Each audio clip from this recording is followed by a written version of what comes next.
Oh man, we got our new DLC. We're going to be exploring all the new vehicles, taking a look at some of the older vehicles as well. Just having a real great time driving some phenomenal vehicles and some phenomenal... What do you mean they're gone? What? Okay, so the GP1 is out, but at least I have the classics that I can go to. I mean, this thing is just stunning to look at. Okay, that's gone too. What? What is happening? Why are you doing this? I mean, maybe I can do something. No? Okay, it's just... Oh, God. Why are you doing this, Rockstar? What in the Sam hell? You what? Why? What is going on?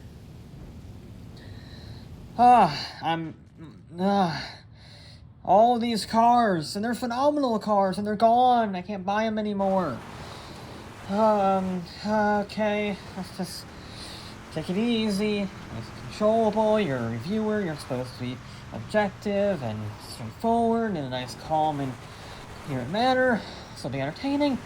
Okay, you know, we're just gonna do some off-roading, blow off a little bit of steam, and we're gonna come back swinging. Just need to overcome this next obstacle. It's difficult, but anything is possible.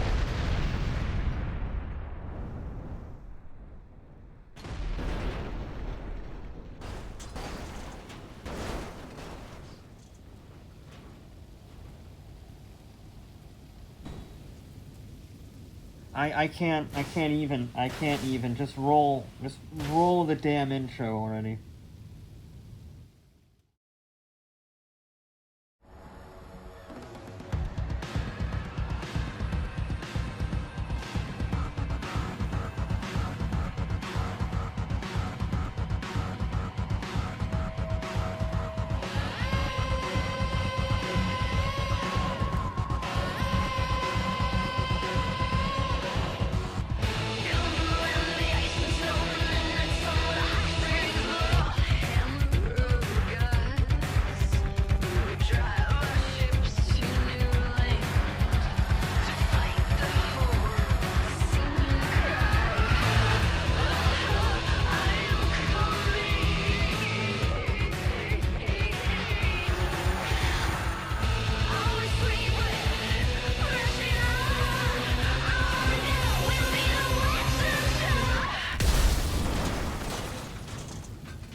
SUVs, the hypocrites of modern society, as we clamor for tighter emission regulations and a more positive outlook on the environment, we continue to drive these gas-guzzling, monstrous, useless machines.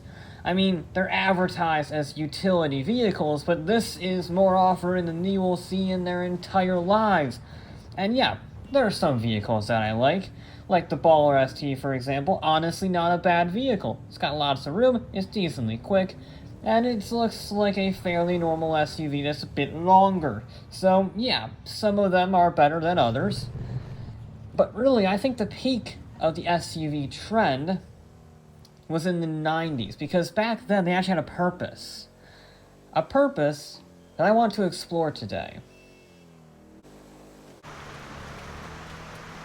The purpose I'm talking about is rallying.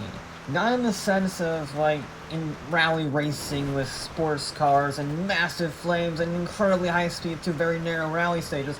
I'm talking about endurance rallying through places like the Sahara, Siberia, really remote, hellish environments that is a true test of man and machine in the endurance sense.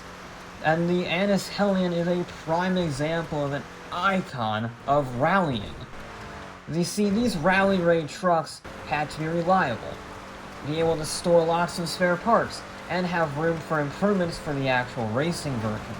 Now, there was a homologation requirement of 2,500 vehicles, and the Hellion fit that in spades since it was just a normal production vehicle. And in terms of production vehicles, it did pretty well. Had a lot of class wins. It was an absolute tour de force in its class. But notice I'm saying class. I'm really putting an emphasis on that, and that's because it never scored an outright win at the Dakar. Because it didn't try to. Their rivals were trying to get an outright win, and if Anis wanted an outright win, they'd have to invest a lot more money in a very fancy machine. But wait, I hear you say, you had to have a production run of 2,500 units, and that is correct.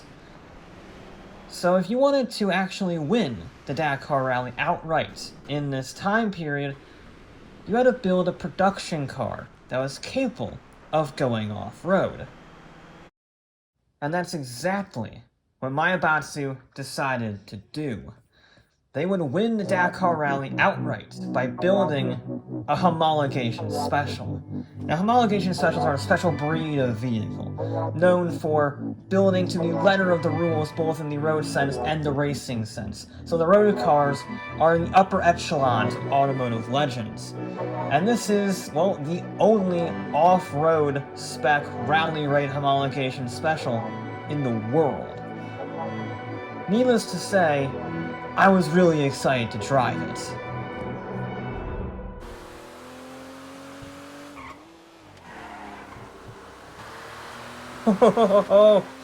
And it has not let me down. This was made in 1990s. The other cars from MAIBATSU had already won before in the Dakar Rally, but this just takes it to a whole new level. I've driven sports cars around here, this track, a lot. And this thing is probably one of the most composed out of a lot of them. Yeah, it's not as fast as things like the Tauros or the Grotti GTO, but you know what? It's not bad.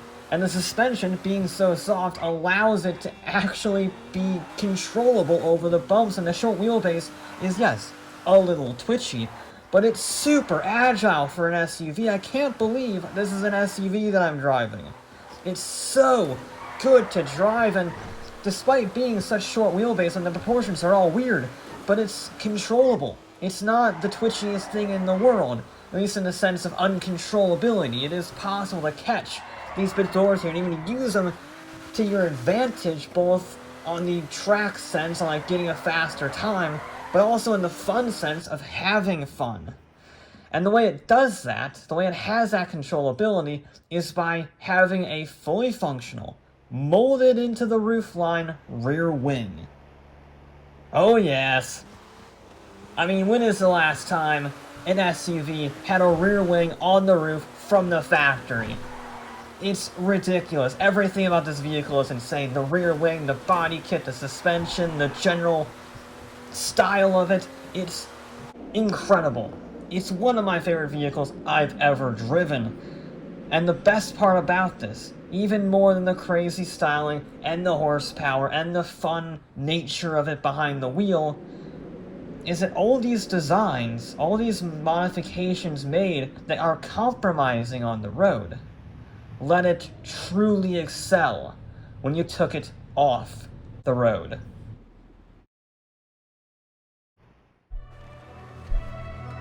Turns out, when you actually design a road car to be a rally raid vehicle, and then you take a racing version of that road car to a rally raid event, it's really darn good. MAIBATSU has the most wins in the Dakar Rally of any manufacturer before or since, with 12 outright wins. They also have the most second places and the most thirds. And a large portion of those wins are because of this vehicle. It was unstoppable. There was nothing that had the same speed, reliability, agility, and overall controllability as the monstrosity. Nothing could touch it. Yes, the investment was incredibly expensive, but MAIBATSU got one hell of an off-road racer out of it.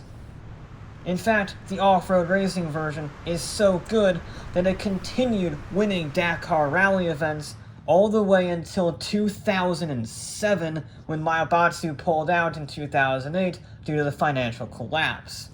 That is how good it was. Over a decade of domination in this event. And you know what? That meant the road car was also pretty darn good on the dirt, because it shares so much of that rallying DNA that in road trim with a license plate, you can have an absolute riot of a time. I have not had this much fun off-road in a road vehicle since, God, the Canis Free Crawler. But the Free Crawler did not have the rallying significance, it has a motorsport pedigree.